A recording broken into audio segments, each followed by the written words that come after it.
Yes, good morning and welcome along to What a Shout in association with Bet365. We have got to the final day of the Cheltenham Festival. Yes, it's the big one. It is the Magners Cheltenham Gold Cup. And to preview all the action with me, David Jennings, we have Richard Forristal and Paul Kealy. Gents, before we get stuck into today's action, quick reflection on yesterday. Paul Kealy, how on earth did Lisnagar Oscar win the Stayers Hurdle? I have absolutely no idea. Me neither. He shaped quite well, funnily enough, in the Cleve Hurdle behind Paisley Park, and everyone was saying, "Oh, he looks like he's blown his mark for the Pertemps final," but he never qualified for it. So they had to run there, and look what's happened. He's gone and won it. I mean, Paisley Park obviously hasn't run his race, but I mean, he was a worthy winner on the day. Got to turn up and do it, haven't you? Absolutely bonkers. Richard, a terrific renewal of the Ryanair chase. Fantastic to watch, and Min probably deserved that big moment in the sun at Cheltenham. Ah, yeah, absolutely, and great as well. I mean, we've been talking, I suppose, in the run-up to it about the pressure Paul Townend's under a new dynamic coming in as well. He's number one, and I know he won a champion bumper the day before, but that was a big race. You know, a lot of expectation there, so big for him. It was a good day though, wasn't it? Samcro and magical. I mean, I haven't been on the Samcro train, but it was some race to watch. Typically, the one time I give up on him is the time he comes good, but. He did everything you'd never expected him to do, as in he fought and he battled and he really wanted to win, and that was the one. We knew he had ability, we knew the engine was there, we never thought he had that fighting spirit, the will to win. Yeah, he's got him back, hasn't he? I mean, they did say he had loads of problems, and obviously if he's now over them, why can't he go forward? Are you back in the Samcro camp? Can he win a Gold Cup? No, I don't think so. No, I think they've done terrifically well to get 2 Cheltenham Festival wins out of him. And, well, who knows? Like, he's a good jumper. He's a real strong traveller, and maybe 3 miles might bring out the best of him, but we will certainly see next season. But we want to know what's going to win this year's Gold Cup, and we're going to come on to that later, but we're going to kick off with the first race on the card at 1:30 p.m. It is the JCB Triumph Hurdle, and it is a terrific renewal, Paul Kealy. We've got All Mankind, we've got Goshen, we've got Solo, we've got Aspire Tower, and we've got some outsiders that cases could be made for. Where are you going?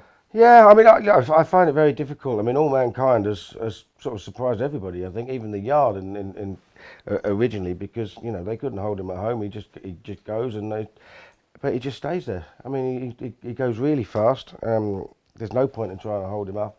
In fact, I did a preview night with Harry Skelton, and he said nothing else will lead in the Triumph.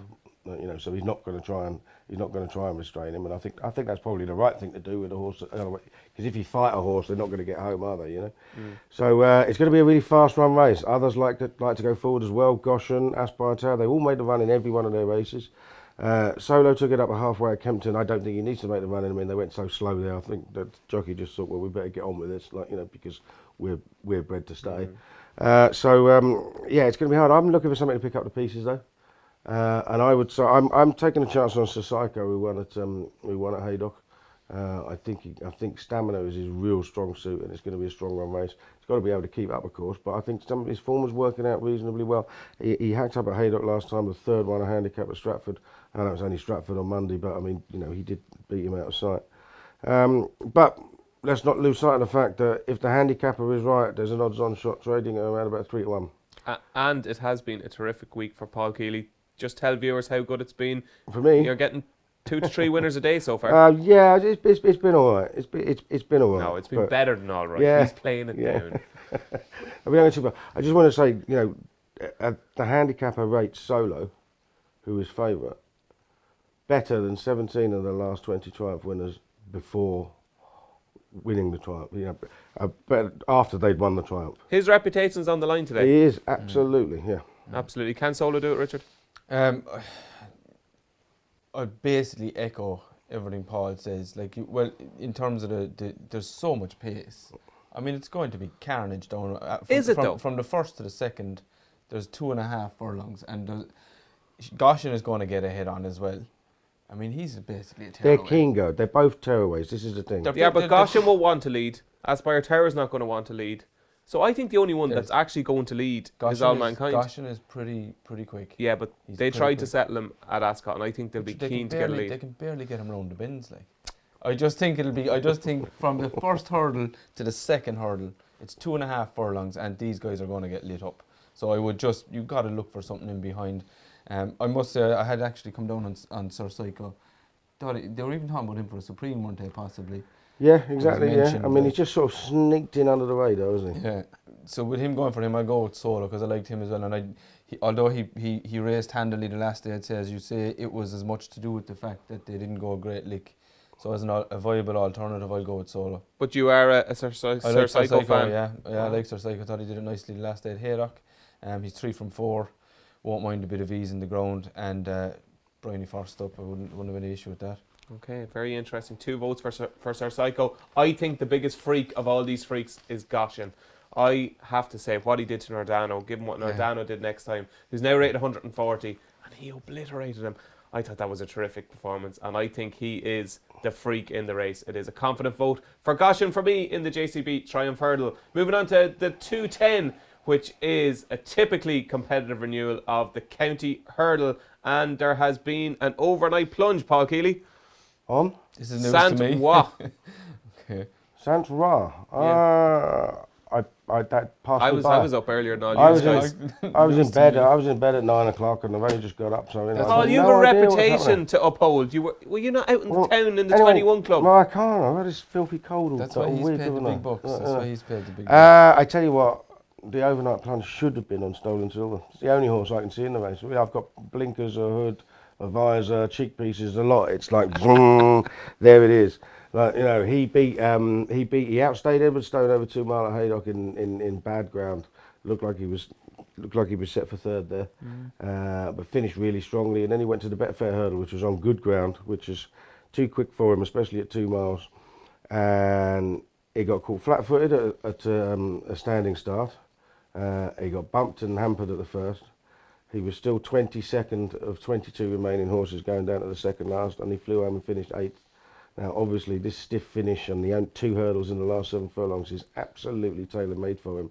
And they go hard. They'll get racing a long way out, as they tend to do. And I think he's finished. I think he's going to be rattling home. I see where you're coming from. I thought he ran really well against Chantry House. I thought that was for a race like the County Hurdle, I thought that suggests to me that he could be a big player. The one I've come down on at a big price, Eldorado Allen. He's got top weight. He's 25 to 1. But I just think maybe he has that touch of class. They were thinking about the Champion Hurdle earlier on in the season. He got injured last year as a novice. An off mark of 150. He could just have about £5 to £7 to play around with, but it might not just be enough. But 25 to 1, Bet365, I think that's a pretty big price. And one other one I'm going to mention is You Raise Me Up for Martin Brazel and Luke Dempsey, who is a horse that I think hasn't shown what he's capable of. In a bumper last year, he's good form tied in with the big getaway. And he could be one that could go well at a big price. You Raise Me Up. Richard, what do you like in the County Hurdle? Found one at a pretty decent price, 25 to 1 shot. Embittered. Joseph O'Brien's, he's a novice. Joseph hasn't had much this week. He ran, Fakir Dudares ran really well. The rest of them haven't really had a prayer, I don't think. This guy's a novice. He was placed at the Dublin Racing Festival last year behind Envoy Allen. He ran similar sort of race in the Champion Bumper at Punchestown. He won his maiden at Naas when he beat Blackbow this year over hurdles. He was then third to Abacadabra, and he was a close 6th on his handicap debut behind Charles Byrne's horse. Those days are gone. Who ran a blinder off a £13 higher mark in the Coral Cup to be third the other day. This guy is £6 higher here. I just think he's possibly open to progression. JJ's 11 up. It's a typically open county, and I don't know if novices have a great record in it, possibly not. But I just think he's got a good profile. Well, we can't do much more for you than that. We have tipped up 3 massive prices for you in the County Hurdle. Moving on to the Albert Bartlett Novices Hurdle. It's at 250, and the uneasy favourite, and not favourite anymore, is Time Hill, with latest exhibition now the market leader. Richard, can he do it for Paul Nolan and Brian Cooper? Yeah, I think he's entitled to be favoured, absolutely. Yeah, it's a really deep race. You've got Time Hill in there, obviously. Willie has Monkfish, you've got Sempo, Ramsey the Tay. There's a lot of decent novices in there. Time Hill obviously has the bit of form from last year in the Champion Bumper. We always like to see that. You could say he's probably drifting out to a really attractive price now, if that is the case.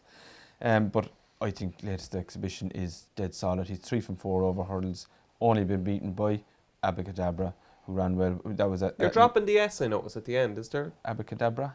Yeah, what's any particular reason? No? Just a bit of flair I have, you know. Yeah. No, you're usually right about these things, that's why I asked. You call them abacadabras, do you? Abacadabras, yeah. Yeah, I call them if you go with the magic word, it's abracadabra, isn't it? Well, let's just say the There's another trainer... R in it as well, that one. Yeah, Isn't it? exactly. Yeah. The trainer has never ever pronounced the name right. Gordon Elliott has tried everything, but he can't. He can train so many winners at Cheltenham, he can't pronounce abracadabras. Yeah, no, I'll stick with abacadabra. No, look, I just think he's rock solid, yeah. If you look at his last run, even in the Grade 1, he beat Fury Road and Elixir Dene, who was running well the other day. I know it was a different trip and so on. He's beat Andy Dufresne. Overall, I think his form is pretty rock solid. And to be great to see Paul Nolan get another winner back here. I think he's had 2, Dabaroon and Noble Prince, I think, in what was the old JLT. Yeah. Good memory. So it'd be nice to see him back at the big time. So it's latest exhibition for Richard Forristal. Now, Paul Kealy, I know exactly what you're going to say. I know you're going to say, this race is wide open, go through the stats, and you need horses that ran loads of times, and you potentially could come down in Ramses to Tele, I'd imagine. But I'm going to put it to you that these stats are changing, because last year, Manila Indo, obviously was a maiden coming into the race. He's high class, okay? High class, beat a very high class horse as well, who we didn't see this season of Gordon Elliott's. And potentially this is just as good high quality renewal. And maybe better horses are running in this race now. And the thing could flip, especially this year because of Envoy Allen. Absolutely, this is a superb race. It's not impossible. It's not impossible because, you know, if you are an absolutely high class horse, you can do it. Obviously, Bobsworth hadn't had that many runs when he won it, but he went on and won an RSA and a Gold Cup. Manila Indo should have won the RSA on Wednesday if he hadn't made a mistake. Late on, he would have done. Champ wouldn't have got to him in time. So, you know, they've got to be really, really high class. And you know, but still, there are some very high class horses that are running this race and sunk without trace. And that's the point. Obviously, Native River being one of them, Paisley Park being another. Like, you know what I mean? For some horses, it is far too early an examination for them. You know, far too stiff an examination for them at that stage of their careers. And you know, I went for a horse last year that just wasn't good enough, given, you know, irrespective of how much experience it had. Who was that? You know, that was Callet Mad, I think. Like, you know, and he was rated something like 138, 140 over fences and hurdles. Ramses Atai is a different animal altogether. He's been second in the Welsh National off a mark of 150 odd. Like, you know what I mean? He's rated in the 150s. His form is almost as good as the best in here over hurdles since he came back over hurdles. And he does just keep pulling out more and more and more. I think he's got a terrific chance. I think Fury Road's got a chance of turning the form around with the latest exhibition. I think he needs the ground as soft as it was yesterday. He doesn't want it to dry out too much, but there was a lot of confidence behind him at Leopardstown. I can't believe that's his run, because Gordon Elliott doesn't get it too far wrong, does he? You know. So, but anyway, it's Ramses Atai for me. Yeah, obviously Ramses Atai I respect, but I think your second part of that point is correct. I think Fury Road can turn around that form with latest exhibition, longer trip, softer ground, and I just think the way Gordons are running this week, they look terrific in the paddock. They're all absolutely bouncing, and there is so much confidence in the Fury Road camp. Worked brilliantly at Leopardstown last week, and I think he can give Gordon Elliott yet another winner at the Cheltenham Festival. Moving on to the big one at 3:30, it is the Magners Cheltenham Gold Cup. And what a race we have in store. I can't remember a Gold Cup that I've looked forward to as much, Richard. It really is fascinating, and you can make cases for so many, and you always make a very good case, so the floor is yours. Yeah, it's a cracking edition. I get very excited. I don't get excited much, but Gold Cup Day, I just tend to get a bit excited. Get you giddy? Yeah, it's the race of the season every year for me. We don't have an Arkle winner in here. We don't have a Marsh winner in here. We don't have an RSA Chase winner in here. I thought you were excited. And yet it's still a cracking contest. You could make a case for so many of them. Album Photo coming back, obviously hard to do. There's no reason why he couldn't do it. I mean, you're looking at him wondering if he's probably a bit of value at this stage at 4-1. I always like to see a horse coming here with a bit of impetus. I think, you know, it's a big bonus if they have that, and I've been keen on Delta Work for a while. He was one of my bankers of the week last year, and it didn't happen. You know, when you watch back the RSA last year, it was a slightly probably un-Davy-like ride in that he was tracking Santini and top it again all the way, and halfway down the back, he overtook them and got himself into a much handier position. And when he was there, then he didn't necessarily kick on down the hill or make use of it. He ended up giving them a target to aim at. So I would think they look back on last year's RSA and think maybe they could have done it a bit differently. I think they've learned a lot about the horse in the last 12 months, given that defeat there and his defeat at Downroy earlier in the season when he was covered up, didn't jump well under Keith Donoghue at the time. And I just think they know exactly what they need to do with the horse. He needs to be dropped in a bit. They need to keep him out of trouble, which Davy did last year in the RSA, and he fenced brilliantly in the RSA last year. Look, he's beaten the best of the Irish horses, bar Album Photo, obviously. Gordon's horses are on fire, as we know. I think he's a very solid option. He'd be the one for me. Okay. Mark Walsh obviously taking over Mark's commander, so a big opportunity for him as well. Okay, very compelling case made by Richard Forristal for Delta Work in the Gold Cup. Paul Kealy, have you solved this mystery? I think it's really hard. I think it's wide open. I've been a massive fan of Lost in Translation for ages, and I've been telling everybody, don't worry about the pulled up effort of the King George. So many horses don't like Kempton and do Cheltenham, and he does like Cheltenham. And obviously Imperial Commander ran dreadfully in 2 King Georges and 1 at the Cheltenham Festival next time out. Only problem is we're still looking for all the horses Colin Tizard has already run at Cheltenham this week, and that is really beginning to worry me, because a couple of years ago his horses just lost their form completely at Cheltenham, didn't they? And then bounced back and he had a crack in Aintree, but that worries me. So I've come down on the side of an outsider. I just think he's got a shot of hitting the frame at least. Chris's Dream. You always get one big prize. Chris's Dream is.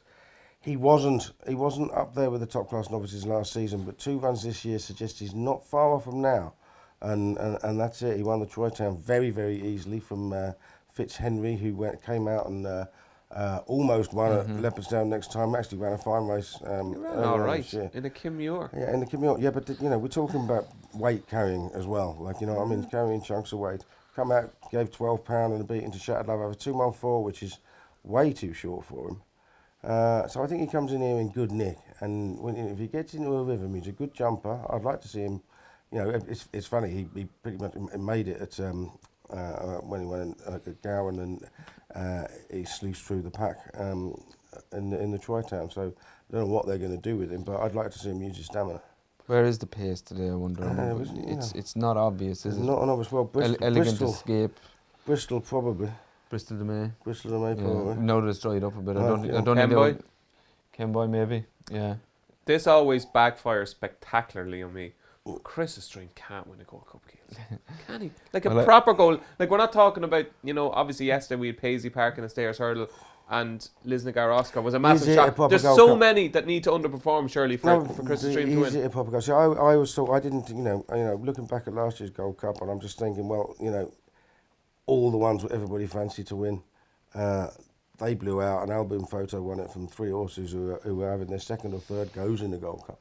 Like, you know what I mean? So I think that form is suspect. Has he run at Cheltenham? Who? Chris's Dream? No. Don't think he has, yeah. He didn't run the Albert Bartlett a few years ago? Oh, he might have done, yeah. He might have run in the Albert Bartlett, yeah. Do you want to change? No? Yeah. No.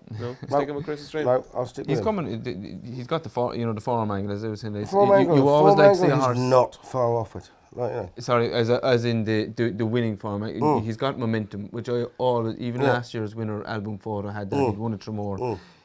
It's very hard to come into a Gold Cup because they go so hard from the start, and you've got to jump. It's hard to come in having not had a good experience the time before. I know what you're saying. You know what I mean? Yeah, exactly. Yeah. Which will put me off some of them. Will they go hard from the start this year? Yeah, they always do. They will. I don't know what it's going to be, but they will. It's a Gold Cup. Well, you know what's going to happen now. This is that we have history here, Keels, don't we? When I really don't fancy one of yours. Concertista yesterday. It is Chris's Dream, unbelievably, for Paul Kealy. Look, I'd say viewers possibly know what I'm going to tip here. I've been a massive Clandas Obo fan for this race for a long, long time. I think he's been very harshly treated for his Cheltenham form, which is not actually that bad. He ran far better in last year's Gold Cup than his finishing position, and the distance he was beaten suggests, with the third last being omitted. Too positive a ride that day from Harry Cobden. I think they've learnt their lesson, and I think they'll ride him far more patiently this time around. What other King George winner by 21 lengths would be such a big price for the Cheltenham Gold Cup. I think it's bonkers. And I think Clondizobo can win the 2020 Cheltenham Gold Cup. So moving on to the 410, and it is the Fox Hunters and Richard Forristal. I was sitting in the office a couple of weeks ago and I got a tap on the back from Richie, and he says, I found the Fox Hunters winner, and it was Manila Rocco. And at the time, he was a double figure price. That price has plummeted. Are you still keeping the faith? Yeah, I think so. He wants good ground. I think that's the slight concern that, whether it'll be quite good enough for him. Nice and breezy and bright today behind you, as you can see. I'd be hopeful enough that he'd get it done.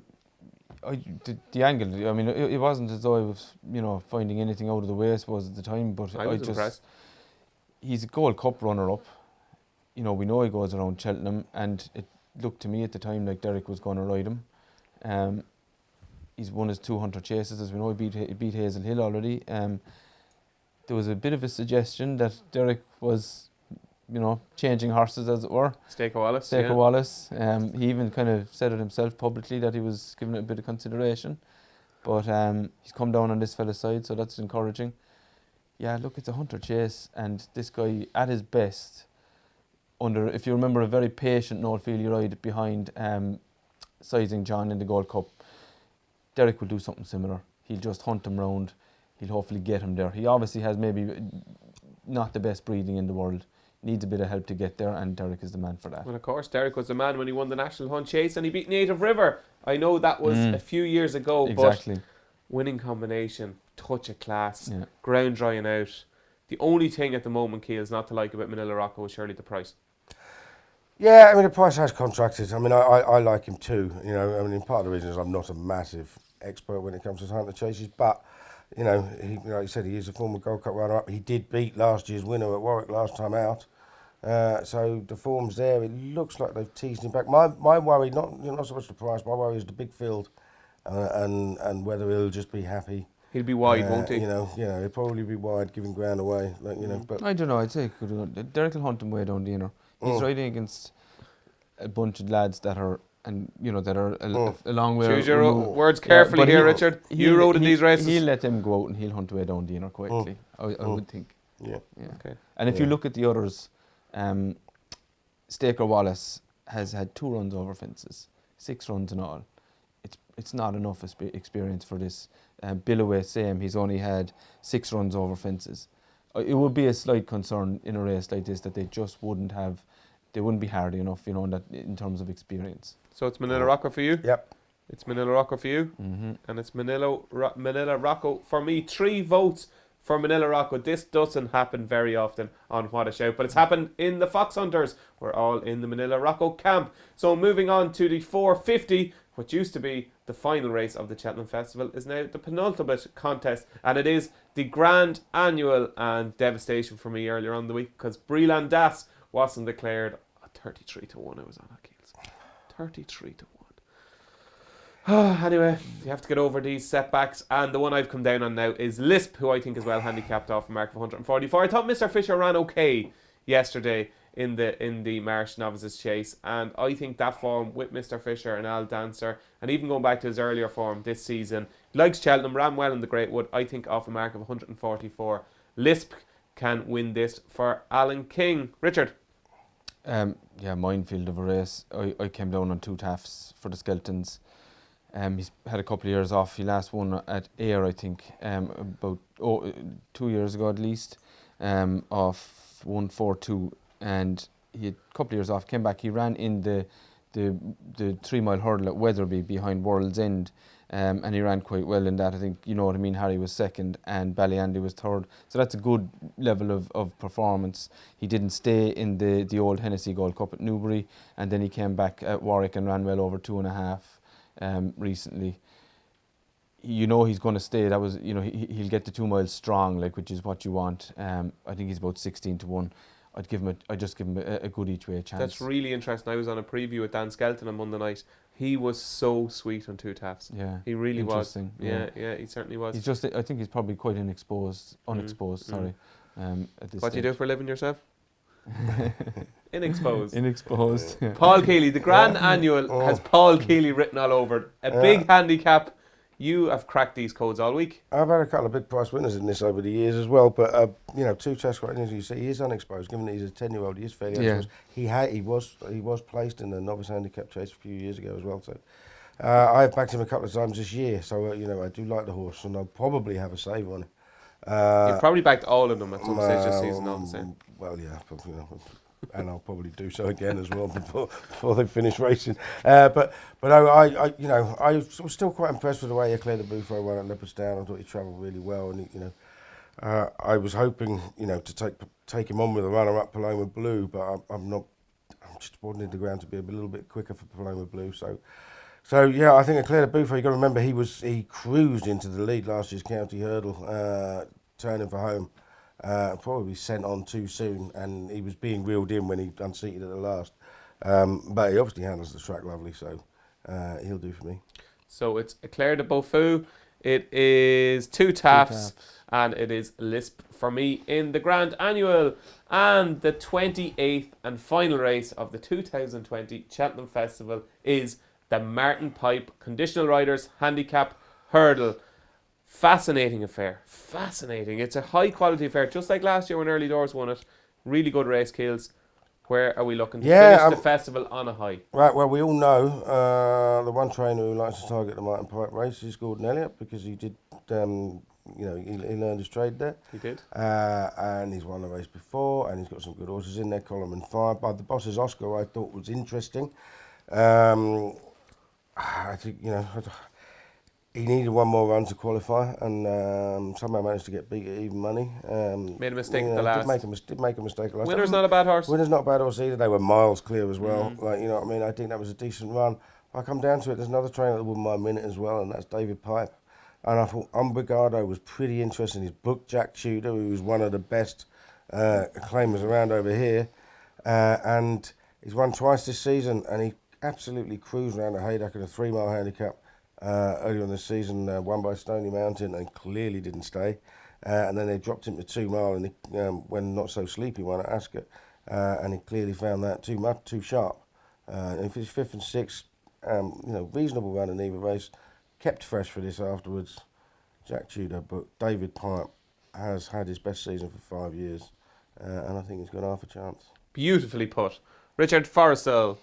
Just to touch on Paul's point about Gordon's horses, it's ridiculous his record in these handicaps at the moment. And I have to say, watching Geraghty and Russell yesterday on Sir de Burley and the Storyteller, and they were watching each other all the way through. Even in the straight, you could see them having a glance. I thought it was a fantastic spectacle to watch.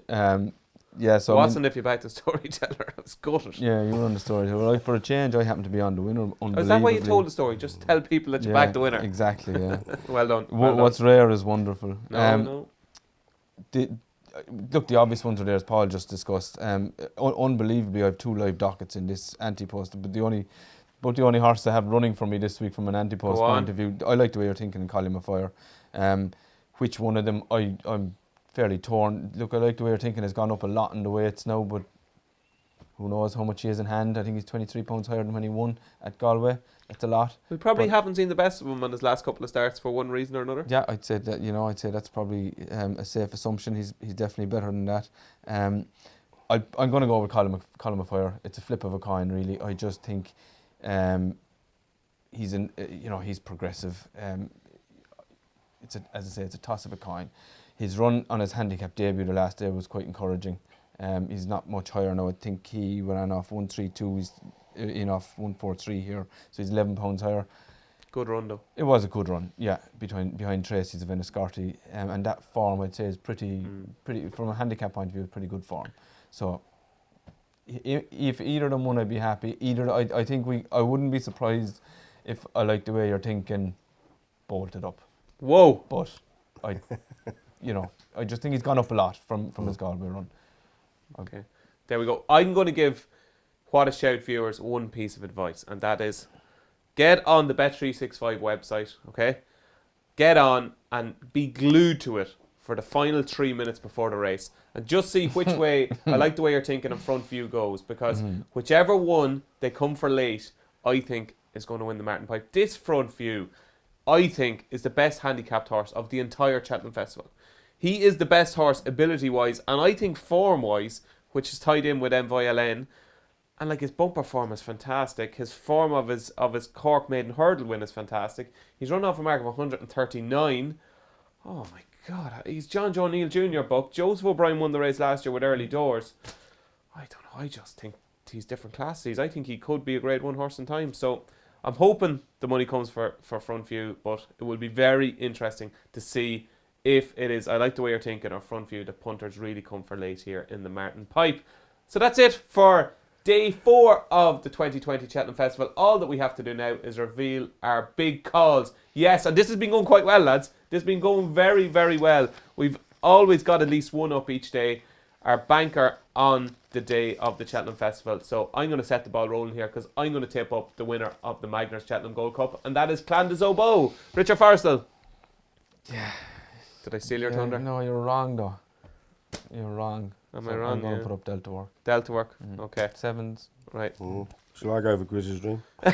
No, I won't. Actually, he's not as big as 7s, is he? He's not, I don't think he's as big as 7s, but Delta Work. No. Yeah, he's about 5s. Sorry. 7-2, yeah. But, Clandis Delta Work, and Stolen Silver in the County Hurdle. you are so sweet on him. I'm very sweet. Very Okay. sweet on him. There you go. Hopefully, Stolen Silver can turn to gold for Paul Kealy in the County Hurdle. So thanks so much for joining us all week here on What a Shout in association with Bet365. We've been up really, really early. We're absolutely knackered, but we enjoyed Didn't we enjoy it, lads? it was okay, yeah. Been good fun. Been good fun. Come on, lads. Haven't drunk enough. You haven't? No. I'm beginning to be disappointed by Paul Kealy. Yes, getting he's old. been in bed every night before 10 o'clock. The man you thought you knew is no longer there. He's maturing. He is maturing. Well, let's hope you had a fantastic 2020 Cheltenham Festival. It's been a terrific spectacle. I've been David Jennings. He's been Richard Forristal. He's been Paul Kealy. Don't forget to gamble responsibly today. Only bet what you can afford to lose. Thanks for watching.